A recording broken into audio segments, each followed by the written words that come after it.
The transport ship cut through the mist above Varela 3, a jungle moon draped in perpetual twilight. From the air, the landscape looked like an ocean of emerald clouds, where trees rose so high they formed islands of green mist. When the landing pods opened, humid air surged inside, dense, fragrant, alive. Every breath tasted of wet soil and something faintly metallic, as if the very air carried the pulse of the planet. The cadets stepped out one by one, blinking beneath the violet canopy. Their sleek armor reflected the soft bioluminescent glow of fungal trunks, and for a moment even the most confident among them hesitated. It was beautiful, but unnervingly quiet. Among them stood Eli Vance, the only human in the group. His uniform was patched, worn from previous field tests, yet his posture was relaxed, his expression unreadable. He had grown up in Alaska before joining the Galactic Academy, a place where silence was not peace, but a warning. The other cadets, creatures from worlds of glass cities and controlled climates, moved restlessly. Their translucent eyes darted between the shadows as they unpacked their rations and scanned the area. Eli felt their unease like static in the air. The jungle was watching. A six-legged instructor from the Yikaresh species clacked his mandibles, his voice echoing through the translator module. "Cadets," he began, "for the next 3 nights, you will survive with no technology, no weapons, and no off-world aid. You may use the environment as you wish. The objective is endurance. The jungle will decide if you are worthy." His black eyes shimmered with amusement as he gestured toward the horizon. "Remember, the silence here is not absence. It is intelligence. If you listen long enough, the forest speaks." With that, the instructor disappeared into the mist, leaving the group alone. The team's medic, a Lyran with glistening silver skin, activated a small torch for comfort. It hummed weakly, projecting a circle of light that flickered against nearby trunks. "We should set up camp here," she said nervously, scanning for life signs. "It's open ground. Nothing seems close." Eli crouched, running his hand through the soil. It was warm. Too warm. The moss beneath his fingers was slick with condensation, but beneath that was something pulsing, roots that throbbed faintly, like veins. He frowned. "Open ground is the worst place," he murmured. "Predators prefer the edges. Trees give cover. You never sleep in the open." The others ignored him. To them, they laughed too loudly, spoke too fast, trying to drown the growing unease. One of them, a tall insectoid named Rator, adjusted his eye lenses and grunted, "Primitive conditions. We'll make it through easily." But even he kept glancing toward the shadows where the light didn't reach. Eli knelt beside a cluster of glowing mushrooms and examined the ground. He found faint depressions, oval, symmetrical, in a pattern that suggested coordinated movement. The soil around them was freshly turned. "Tracks," he said softly. "Something hunts in groups here."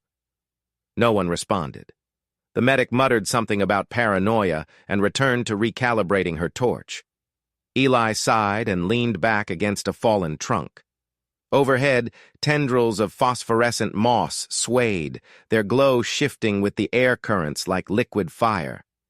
The beauty of the place was deceptive, too perfect, too still. In the wilderness of his home world, such beauty usually preceded disaster. The night descended without warning. One moment, the jungle shimmered in twilight. The next, darkness swallowed everything. The bioluminescent plants dimmed to faint glows, as if the forest itself was holding its breath. The group gathered close around the torch, the light flickering across their nervous faces. Eli noticed how each of them kept glancing beyond the circle, where the darkness seemed to move.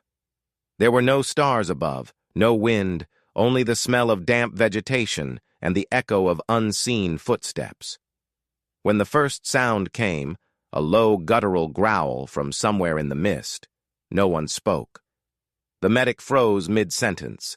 Another sound followed, closer now, a wet crunch of something large stepping on broken branches. Rator raised a torch higher, scanning the perimeter, but the light reached only meters before vanishing into the opaque fog. "Probably fauna," he muttered, his voice tight. "Keep calm." Eli moved slowly, crouching near the fire. He picked up a handful of dirt and let it fall through his fingers. The way it settled told him what he already suspected. The ground vibrated faintly. Multiple steps, circular motion, calculated pacing. "They're surrounding us," he said quietly. The others laughed nervously, thinking he was joking. But Eli's face didn't change. He looked beyond the torchlight, into the black. Two small reflections, eyes, blinked back at him from the shadows. Something primal stirred inside him. It wasn't fear. It was recognition. On Earth, he had watched wolves move the same way before they struck, silent, patient, sure. The jungle's silence wasn't random. It was strategy. Every noise that had filled the air hours ago had vanished because something higher on the food chain was hunting now. Eli took a deep breath and exhaled slowly, steadying his heartbeat. If he panicked, they all would die. The others began arguing, whether to move camp, whether to keep the torch burning or douse it. Every idea made them louder, more vulnerable. Eli stood and spoke quietly, his voice cutting through the noise. "Stop talking. You're drawing them in." No one obeyed. Then, as if to punctuate his warning, the torch flickered once and went out completely. The clearing was swallowed by absolute darkness. A scream echoed from somewhere in the group, followed by the sound of claws scraping bark.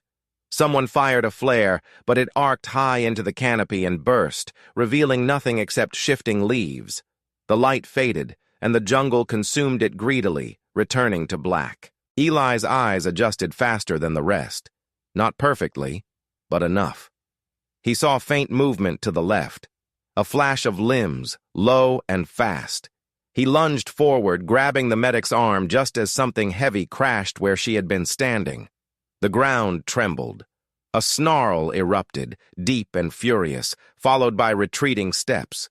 The group scrambled to relight the torch, but Eli stopped them. "No fire," he whispered. "It tells them where to strike." His voice was calm but firm. He could hear breathing, not just his own, but from every direction. The predators weren't attacking yet. They were testing, measuring reactions. That meant intelligence.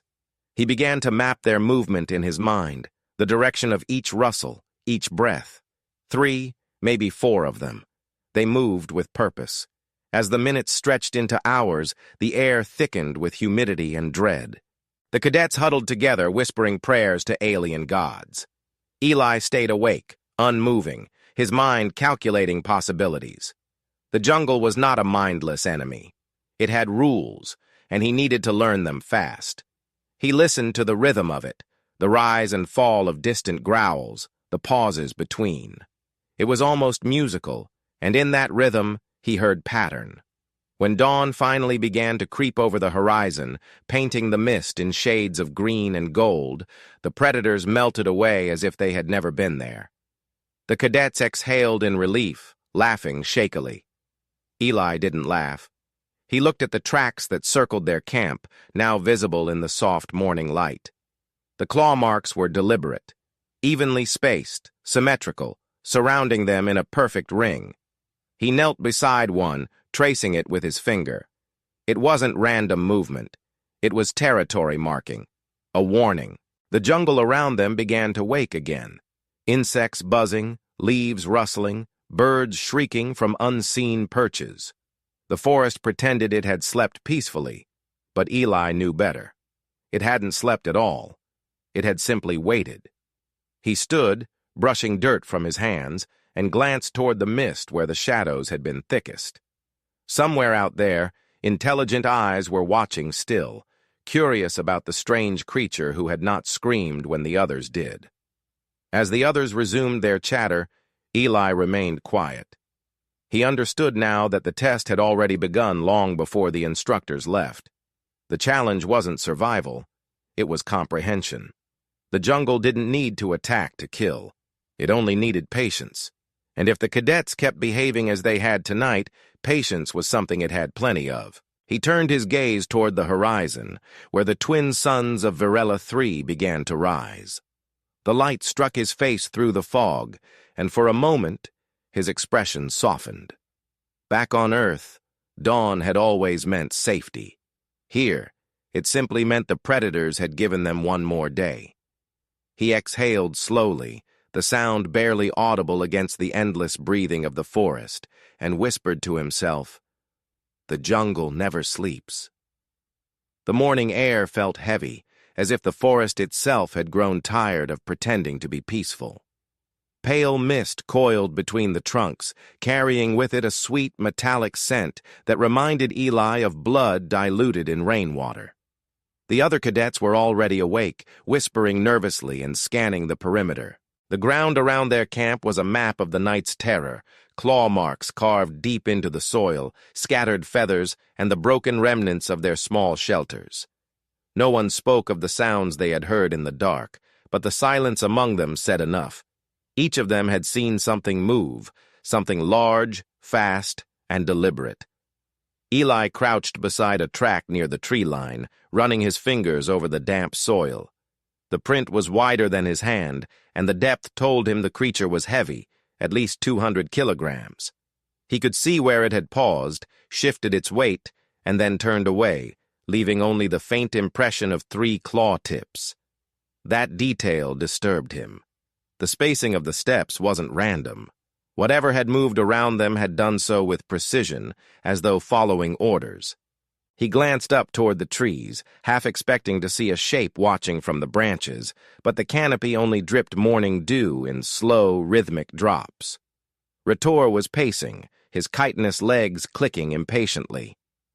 "The instructors are testing us," he said, though his tone lacked conviction. "Nothing here is truly dangerous." His voice trembled on the last word, betraying what his mind already knew. The test was real, and danger was no longer hypothetical. The medic, still pale from shock, tried to restart her damaged scanner, but it flickered with static and died. Eli didn't need it. The jungle had already told him what it wanted. He rose and wiped the dirt from his hands. "We can't stay here," he said quietly. "The predators marked this area. It's a hunting ground." Ritor scoffed, but Eli's eyes didn't waver. "You can feel it, can't you?" he asked softly. "The quiet. It's not natural. Nothing moves unless something's commanding it to stay still." The alien hesitated, mandibles twitching in agitation. The others looked from one to the other, uncertain whom to believe. In the end, fear decided for them. They began to pack. The group moved deeper into the forest, following a narrow path carved by water runoff. The air grew thicker, the light dimmer. The trees leaned closer together as if whispering to one another, their bark glistening like skin. Every few steps, Eli noticed the same triangular carvings etched into trunks, marks burned into the wood by something hot. He touched one gently. The edge was smooth, melted, not cut. "Territorial," he murmured to himself. "They're warning us where not to go." The medic overheard and frowned. "Then why are you touching it?" she asked. "Because someone should understand the language before we walk into the sentence," he replied. Hours passed, but the oppressive sense of observation never faded. Even the birds, if they were birds at all, avoided flying over them. Each time the group stopped to rest, the jungle filled the silence with small noises, the scrape of claws, the faint rustle of leaves when no wind blew. The cadets began to argue again. Some wanted to keep walking, others wanted to turn back. Eli watched their panic grow and knew it would destroy them faster than any predator. Fear in a group spread like infection. By late afternoon, the light began to fade again, filtered through the violet canopy. The temperature dropped sharply, and the mist thickened, turning the air into something tangible. The medic's hands shook as she set up a new camp. She kept glancing over her shoulder, flinching at every sound. Eli started gathering wood, not to build a fire this time, but to mark a perimeter. He arranged branches in a wide circle, making sure to leave breaks every few meters for escape routes.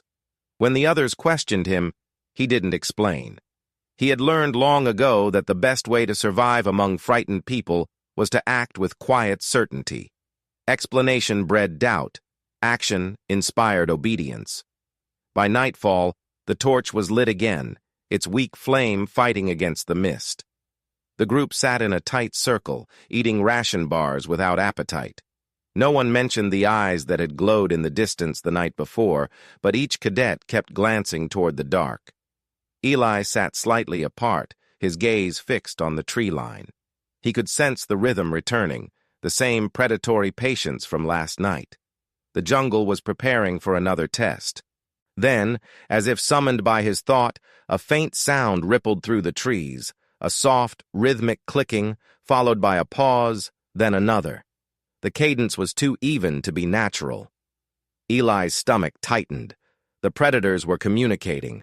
The others didn't hear it at first, but when a low growl answered from the opposite direction, every head turned. The medic whispered, "How many?" Her voice barely rose above breath. Eli didn't answer. His eyes tracked movement in the shadows, glimmers of silver skin, reflections of wet fur, the suggestion of limbs sliding silently over roots. The torchlight trembled, and for an instant, the light revealed a pair of eyes, golden, slit-pupiled, and unblinking. A ripple of fear passed through the group. One cadet screamed, and the echo vanished into the night. Eli grabbed a nearby branch and thrust it into the torch flame, creating a makeshift weapon. "Don't run," he hissed. "Running means you're prey." But his warning came too late. One of the smaller cadets bolted into the mist. The sound of breaking branches followed, then a short, sharp cry that ended too abruptly. The jungle swallowed the noise like a mouth closing. The group froze, listening. Nothing. Not even the insects dared to resume their song. The medic's hands trembled as she gripped her knees, whispering the cadet's name under her breath. Rator stepped forward, his body rigid, and raised his own torch higher. The light stretched into the fog, revealing more of the triangular carvings glowing faintly on the surrounding trees. Then he noticed it. One of the carvings had changed. It was fresh, wet, and bleeding sap that shimmered like liquid metal. The mark was new. The predators were updating their boundaries, adjusting to the group's movements as if tracking data. Eli moved closer to the nearest tree and examined the mark. It was warm to the touch, freshly made. He could almost feel a pulse within it. "They're watching us in real time," he said softly. Rator turned on him, frustration breaking through his fear. "You think you know everything, human?" Eli met his gaze evenly. "No. I just know when something's smarter than us." The insectoid glared at him, but behind the anger, there was understanding. Both of them realized now that this was no ordinary species of animal. Something coordinated those attacks. The torch sputtered again, its power cell nearly drained. The medic tried to fix it, her fingers clumsy with fear. Eli stepped beside her, steadying her hands. "Don't force it," he said. "You'll break the filament." She looked at him, eyes wide. "Then what? What do we do when it goes out?" He glanced toward the mist, where faint movement flickered like ghosts. "We let it go out," he said quietly, "and we see what happens when the jungle thinks we're blind." A collective murmur of protest rippled through the group. The idea was madness, but Eli's calm tone disarmed them. Something about his confidence, or his acceptance, stilled their panic. Slowly, he reached out and flicked the torch off. Darkness swallowed them whole. The first seconds were suffocating. Every instinct screamed to bring the light back, to see what waited just beyond reach.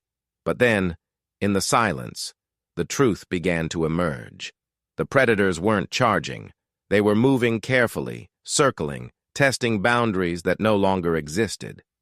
Eli knelt, closing his eyes to sharpen his hearing. The jungle's sounds formed a strange language, movement in threes, pauses, repetition.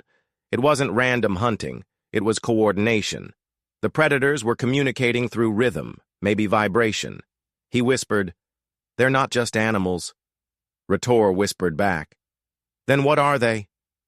Before Eli could answer, a faint glimmer appeared ahead. Not eyes this time, but a glowing line across the ground. A trail. Something had dragged a glowing sap along a circle, marking them again. They were being enclosed. Without hesitation, Eli grabbed his knife and cut a strip of his own uniform, wrapping it around a branch. He dipped the fabric into the torch's dying flame, reigniting it into a low, steady glow. "Keep quiet," he said. He began moving toward the circle's edge. The mist thickened, curling around him like smoke. The glow of the sap illuminated strange symbols painted onto the roots, spirals, arrows, and dots. Communication, but not for him, for them. When he returned, his face was pale. "They're setting traps," he said, "the same way we would." The others stared in disbelief. "Traps?" the medic repeated. "How could animals—" "They're not animals," Eli interrupted. "They're hunters with strategy, and we just stepped into their classroom." In the distance, a new sound began. A deep, throaty hum that resonated through the ground. The forest trembled as if responding. Eli felt it in his bones. It was a signal, maybe a call. The predators were gathering. He looked around at the terrified faces of the cadets, at their flickering torchlight, and knew what had to come next. He would have to teach them how to survive without relying on light or machines. He glanced once more into the jungle, where the golden eyes blinked in slow rhythm, matching the pulse of the hum. The creatures weren't attacking yet, because they were waiting for something. Maybe a command, maybe curiosity about this strange species that dared to stay in the dark. Eli felt the realization settle inside him like a cold stone. The jungle wasn't testing them anymore. It was observing them, learning from them. And by the time it finished learning, it would start teaching. The lesson, Eli suspected, would be written in blood. The sun never truly rose on Varela 3. It simply shifted the color of its gloom. Pale green light seeped through the canopy, washing everything in a faint glow that made the air look toxic. The cadets moved in silence, their faces hollow with exhaustion. None of them had slept properly. Every rustle had sounded like a breath too close, every gust of wind like a whisper in an unknown language. By morning, they were trembling not from cold, but from nerves stretched to breaking. Eli walked at the front of the group, his eyes scanning every shadow, his hand gripping a sharpened branch that had replaced his useless blaster. He looked more like a hunter than a cadet now, and the others followed him without question. They stopped at a small clearing beside a sluggish stream where the water shimmered in colors that didn't belong to any normal world, streaks of violet and amber flowing between stones. The medic knelt to refill her canteen, but froze when Eli caught her wrist. "Don't drink," he said quietly. "The minerals here are wrong. See the color shift? That's metal contamination. You'll burn your throat before you feel thirst." She recoiled and stared at the water, realizing how close she had come to poisoning herself. Rator muttered under his breath that the human's paranoia was getting out of control, but even he didn't step near the stream. The jungle was louder now. It no longer hid its movements. Branches creaked, leaves trembled, and distant howls rolled through the mist like warning drums. The predators had grown bolder, more confident. Eli felt their rhythm in the air. They were not chasing, not yet. They were herding. The group had become part of a larger game, and he could almost sense the unseen boundaries closing in. He stopped walking and knelt beside a massive tree root, tracing the pattern of shallow claw marks along its bark. The marks were newer than before. The predators were marking not just the trees now, but the path the group had taken. He straightened and turned to the others. "We're being pushed somewhere," he said. The medic frowned, her voice shaking. "Pushed where?" He looked into the thickening fog and answered, "Toward whatever they want us to find." The words made everyone go still. It was no longer just about surviving the jungle. It was about surviving the mind behind it. By midday, The mist had grown dense enough to distort shapes. Every vine looked like a serpent, every shadow like a crouched figure. Eli decided to stop. Moving blind through territory that wasn't his would only feed the predator's plan. "We'll stay here tonight," he said, already gathering fallen branches. The cadets exchanged uncertain glances but obeyed. While they huddled close, trying to conserve warmth, Eli began his quiet work. He stripped vines from nearby trees, twisting them into cords.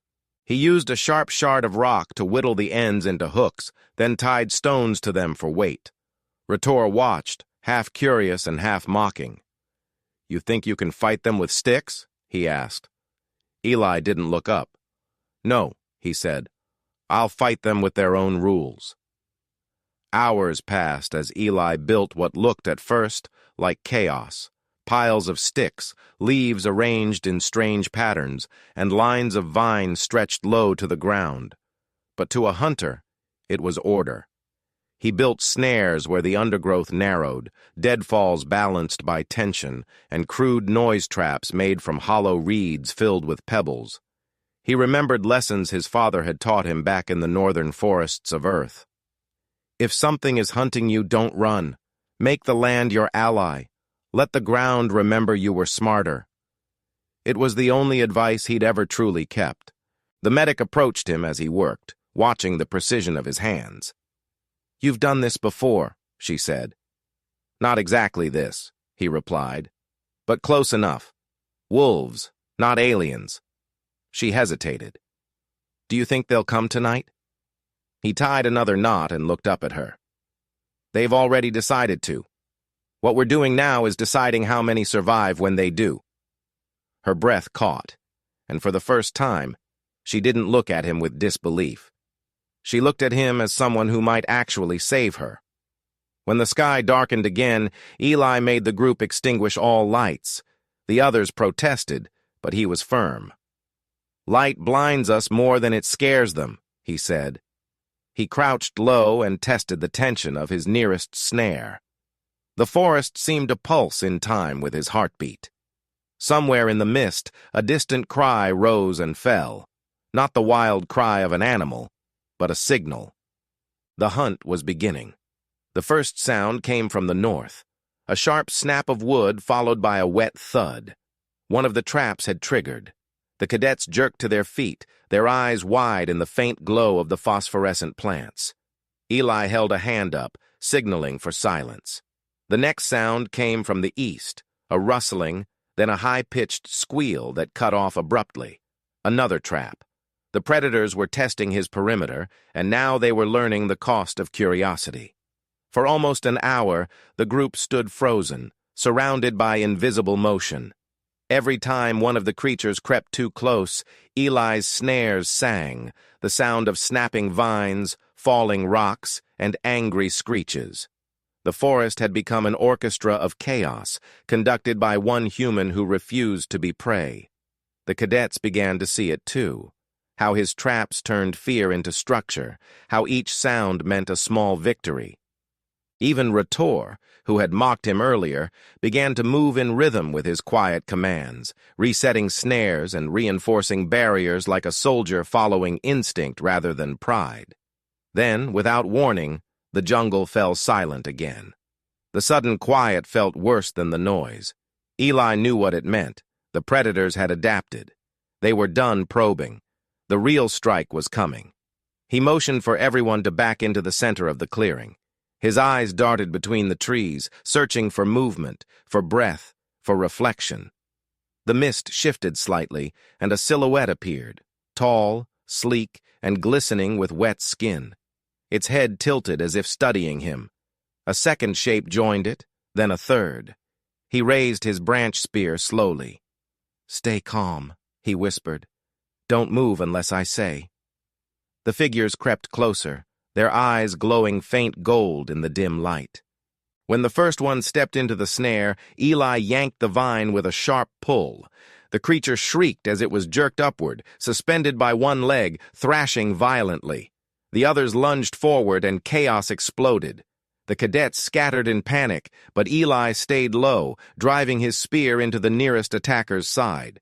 The weapon struck flesh, but the creature didn't bleed red. A dark, oily fluid poured out, smoking where it touched the ground. The stench was unbearable.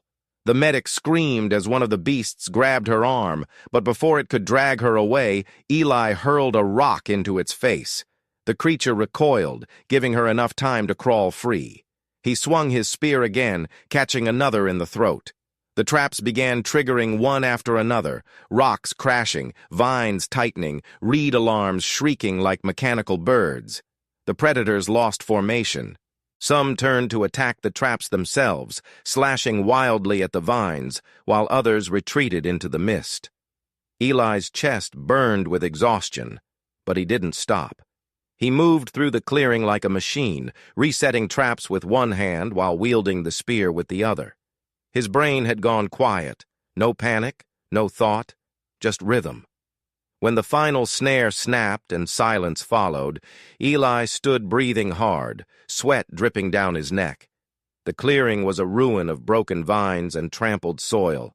Two of the creatures lay tangled, their chests still rising faintly, while the rest had vanished back into the trees. The medic was crying softly, clutching a shallow wound on her arm. Rator limped toward him, his carapace cracked but his voice steady. "You did it," he said.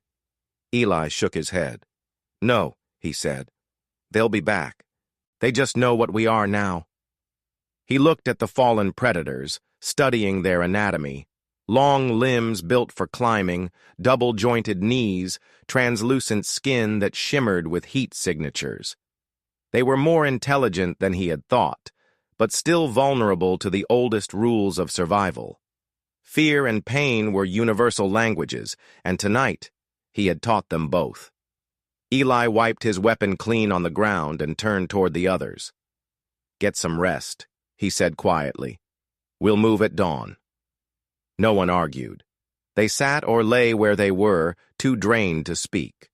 The jungle around them began to breathe again, filling the silence with soft insect chatter, as if the battle had never happened.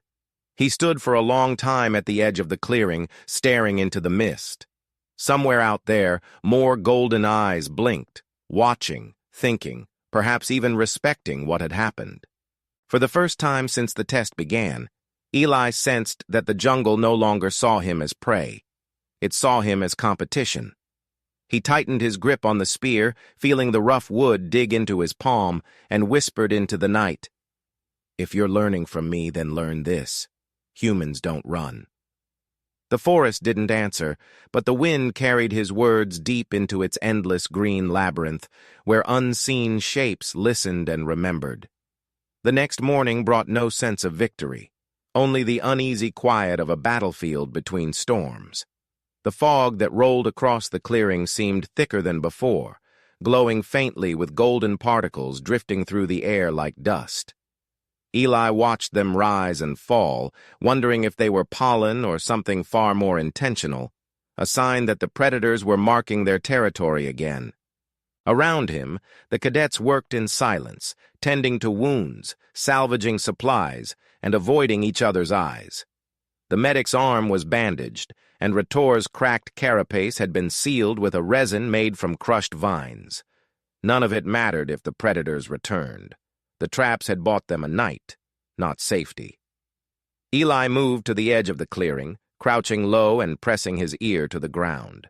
Beneath the usual hum of insects and trickling water, there was a deeper sound, a vibration that came in waves, faint but deliberate. It was the same resonance he had felt before the previous attack, but slower now, heavier. The predators were regrouping. He stood and turned to the others. "We move before dusk," he said. "If we wait here, we die here." His voice carried the calm certainty of someone who no longer needed to convince anyone. The cadets nodded without question. They traveled south, following the faint slope of the terrain. The air grew colder, the vegetation denser. The light faded earlier than usual, dimmed by clouds that looked like bruises smeared across the sky. Every hour the jungle shifted, trees leaning subtly, roots rising from the soil, as if the entire landscape was alive and aware of their presence. By late afternoon, they reached a ravine where steam rose from cracks in the ground. The smell of sulfur hung thick, and the rocks were slick underfoot. It was a place no creature would normally choose, which was exactly why Eli did. "We rest here," he said. "The heat will mask our scent." The medic frowned. "And if the fumes kill us first?" He gave a faint smile. "Then it'll be quick." His tone was half a joke, half truth. The others didn't laugh. They began setting up camp near a ledge overlooking the ravine, where hot air rose in visible waves. The natural heat drove away most insects, but the eerie quiet remained. Ritor climbed a nearby boulder, scanning the tree line with his narrow eyes. "No movement," he said. "Maybe we lost them." Eli shook his head. "You don't lose what's already decided to find you. We're not running from them anymore. We're drawing them in." That night, Eli built new traps, more intricate this time, with layers of deception. He used the sound of dripping water to mask the creak of vines, buried sharpened stakes beneath false soil, and arranged glowing plants in misleading patterns to draw the predators toward false paths. Each trap was a conversation with the jungle itself. He wasn't trying to fight nature anymore. He was trying to make it speak in his language. The others watched him work with quiet awe, finally understanding that what looked like chaos was survival disguised as art. When darkness fell, the air grew impossibly still. Even the constant hiss of steam faded to silence. The cadets gathered near the center of the camp, their faces lit by the dull red glow of the heated rocks. The medic clutched her medical kit to her chest as if it were a talisman. Ritor adjusted his position on the boulder, his sharp limbs tense, ready. Eli sat apart, his back against a rock wall, spear across his lap. His eyelids drooped, but his mind remained alert. He had learned to listen with more than ears. The jungle had rhythms, breathing, waiting, preparing, and tonight it was holding its breath again. The first sign came not as sound, but as vibration. The ground trembled lightly, enough to stir pebbles. Eli's eyes snapped open. "Positions," he whispered. The others froze. A moment later, the hum returned, the same resonant tone that had haunted them before, but now layered, multiplied. The predators were not scattered anymore. They were moving as one. The sound grew until it seemed to pulse inside the cadets' skulls.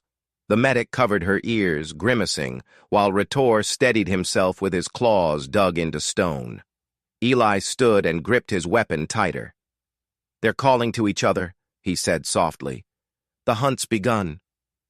From the darkness beyond the steam, golden eyes blinked into existence. Dozens this time, then hundreds, glowing like embers in a shifting cloud of black. The predators emerged one by one, silent as smoke, their translucent bodies catching the faint light. The mist turned into a moving wall. Eli's traps triggered in a cascade, vines snapping, rocks crashing down, spears slicing through the air. But this time the creatures didn't scatter. They advanced through the chaos, ignoring the ones that fell, stepping over their dead with mechanical precision. The traps slowed them, but they no longer inspired fear. Eli shouted for the cadets to fall back toward the ridge. Ritor moved to his side, using his armored limbs to fend off one of the attackers. The medic screamed as another creature leapt toward her, but Eli intercepted it mid-air, driving his spear deep into its chest. The impact knocked him backward, and the weapon snapped in half. The creature writhed for a moment before collapsing into the steam, dissolving into a viscous black residue that sizzled on the rocks. The stench made his eyes water. The predators pressed closer. Eli seized the broken half of his spear, now little more than a jagged stick, and swung it at another attacker, cutting through its arm. The limb fell twitching to the ground, but the creature didn't slow. Its remaining arm struck him across the shoulder, sending him crashing against the rock wall. Pain shot through his ribs, but he forced himself upright. He could see the medic crouched behind a cluster of stones, trying to drag an injured cadet out of reach. Ritor fought like a berserker, his natural armor holding against most blows, but even he was bleeding dark fluid from cracks in his shell. Eli knew they wouldn't last much longer. The predators were adapting again, avoiding the obvious traps, coordinating in perfect rhythm. He looked at the steaming fissure below the ridge and made a decision. "Fall back to me!" he shouted. The medic hesitated, but Ritor pulled her toward him. As the last of the cadets reached the ridge, Eli grabbed a length of vine from his pack, already slick with the black residue of the fallen creatures. He wrapped it around a boulder perched precariously near the edge. "When I say go, you run," he said. "No questions." The medic's eyes widened. "What are you doing?" He smiled faintly, the expression both human and haunting. "Finishing the conversation." He waited until the predators closed in, until the glow of their eyes was almost blinding in the fog. Then he pulled the vine tight and shouted, "Now!" The others sprinted across the ridge just as Eli yanked with all his strength. The boulder shifted, then rolled forward, crashing into the fissure below. The ground groaned, and a rush of sulfurous gas erupted upward, igniting as it met the open flame from one of the torches that had fallen. The explosion was instantaneous. Fire roared through the mist, a burst of molten light that devoured everything in its path. The shockwave hurled Eli backward, slamming him into the rock face. Heat seared his skin, and for a moment he couldn't breathe. When he opened his eyes again, the world was burning gold. The predators were caught in the blast, their bodies disintegrating in the torrent of flame. The jungle screamed, a sound so deep it seemed to shake the planet's core. When the fire finally died, the ravine was a crater of smoke and ash. The surviving cadets lay sprawled on the far side, coughing and disoriented. The medic crawled to Eli's side and touched his shoulder. He was alive, barely. His hair was singed, his uniform scorched, but his eyes were open, reflecting the faint glow of embers drifting through the air. Ritor limped over, his carapace cracked but intact. He looked down at the destruction below. "You killed them," he said. Eli shook his head weakly. "No," he whispered. "I warned them." The medic didn't understand, but she stayed silent. Eli stared into the smoke where the predators had vanished. He could feel it. The jungle wasn't angry. It was curious. The creatures had been part of something larger, something that had just learned the cost of its own hunger. For the first time since the test began, the forest did not breathe in rhythm with the predators. It breathed with him. As dawn bled into the horizon, a strange quiet settled over Varela 3. The surviving cadets sat in a semicircle, watching the sun rise through the haze. The jungle, scarred and smoldering, seemed to be listening. Eli stood slowly, gripping what remained of his weapon. His voice was hoarse but steady. "We move again," he said. The steam hissed from the cracks in the ground, and the once lush vegetation had turned to twisted silhouettes of blackened stems. It looked less like a victory and more like a wound that would never heal. The medic approached slowly, holding a canteen of water. She offered it to him, but he didn't take it. His gaze was fixed on the horizon where the jungle met the rising sun. "Do you hear it?" he asked softly. She frowned, confused. "Hear what?" He tilted his head slightly, listening. "The forest. It's breathing again." For a moment she thought he was imagining things, but then she heard it too. A distant rustling, faint but rhythmic, like a heartbeat returning after being still. It wasn't the same sound as before, not the threatening vibration that heralded an attack. It was slower, calmer. The jungle was alive again, but different. Ritor joined them, his movements slow and deliberate, his chitin cracked from the heat. "We should contact the instructors," he said. "They need to extract us. The test is finished." Eli looked at him, the corners of his mouth lifting slightly. "You think this was their test?" Ritor hesitated, unsure how to respond. "What else could it be?" Eli turned his eyes back to the smoking ground. It wasn't the instructors who decided when this test began. It was the jungle. They began to move cautiously through the devastation, heading east where the vegetation still clung to life. Each step revealed a strange transformation.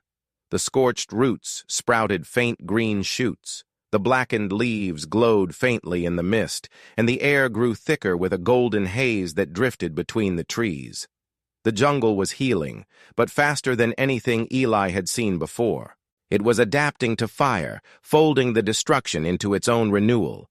He realized then that the forest had learned from him, from the traps, from the flame, from every moment of struggle. Nature had observed human will and had reshaped itself accordingly. By midday, the group reached a clearing untouched by the explosion. There, beneath an arching canopy of bioluminescent vines, stood something none of them had seen before. A massive, hollowed-out tree trunk covered in glowing symbols. The markings resembled the same triangular patterns the predators had carved into the trees, but these were precise, almost mathematical. The medic stepped forward, her eyes wide. "It's a nest," she whispered. "Or maybe something more." Eli moved closer, running his fingers over the glowing lines. The warmth under his hand pulsed in steady intervals, like a heartbeat. "It's communication," he said quietly, "but not just between them. This is the forest talking to itself." Rator circled the structure warily. "You think the jungle is alive?" he asked. Eli looked at him, his face unreadable. "No," he said. "I think it's aware." He stepped back, studying the glow that pulsed through the roots like veins. "It's not just animals and plants. It's all one system. The predators, the vines, even the soil. Everything reacts to everything else. It doesn't just survive. It evolves in real time." He paused, a strange mixture of awe and dread in his voice. "And now it knows what we are." As if in response, the air shifted. A low hum vibrated through the clearing, deeper than sound, more like a feeling. The ground trembled, and the light from the vines grew brighter. Eli turned slowly, his eyes scanning the tree line. The others froze. From the shadows emerged a new figure, larger than any of the previous predators, its translucent body reflecting the colors of the surrounding plants. Its eyes glowed gold, but not with malice. It moved with slow, deliberate grace, stopping a few meters away from Eli. The cadets raised their weapons, but he lifted a hand. "No," he said quietly. "Don't move." The creature tilted its head, studying him. For a long moment, neither of them moved. Then it lowered itself onto its front limbs and pressed one clawed hand against the ground. The vines responded immediately, glowing brighter where its hand touched. Eli hesitated, then did the same. He knelt and placed his palm on the ground across from it. The vibration that surged through him was unlike anything he had ever felt. It wasn't pain, but a flood of impressions: heat, light, hunger, fear, learning. He saw flashes of the creature's hunt, of their confusion when the human fought back, of their fascination when he used the environment against them. He felt their realization that this new species, fragile and warm-blooded, was unlike any predator they had known. The connection lasted only a few seconds, but when it broke, Eli gasped and staggered backward. The creature stood motionless, watching him. Then, without a sound, it turned and disappeared into the mist, leaving only the fading pulse of the glowing roots behind. Rator approached cautiously. "What was that?" he asked. Eli straightened, still trembling. "It was the jungle's messenger," he said. "It wanted to understand why I fight the way I do. And now it does." They remained in the clearing until dusk, too shaken to move. The medic tried to record what she could on a damaged datapad, but most of the readings made no sense. Energy spikes, temperature fluctuations, electromagnetic patterns that defied logic. She eventually stopped and looked at Eli. "What do we tell the instructors when they come?" she asked. "That we met something that learned from us?" That we changed a planet? He shook his head. No. We tell them we survived. That's all they'll understand. When night finally returned, it was different. The darkness was no longer suffocating. The glowing plants illuminated the forest in soft gold, and the mist carried the faint scent of renewal instead of decay. The cadets built a small fire, not to defend themselves this time, but simply to feel warmth. Eli sat apart, staring into the flames, lost in thought. Ritor broke the silence after a while. "You think the jungle will leave us alone now?" he asked. Eli poked at the fire with a stick, sending sparks into the air. "No," he said, "it won't need to." He looked at his companions, exhausted, scarred, but alive, and felt something shift within him. The test had begun as a challenge to prove endurance, but it had turned into something else entirely. The jungle hadn't been trying to destroy them. It had been trying to understand them. It had seen humanity's strange defiance, the refusal to surrender, the instinct to adapt, the ability to create structure from chaos, and it had mirrored it back. The fire he had used to destroy had become the forest's lesson in rebirth. The violence had become communication. When the rescue ship finally broke through the clouds the next morning, the cadets were waiting in the clearing. The instructors expected panic, desperation, maybe even loss. Instead, they found calm faces and a forest that glowed with tranquil light.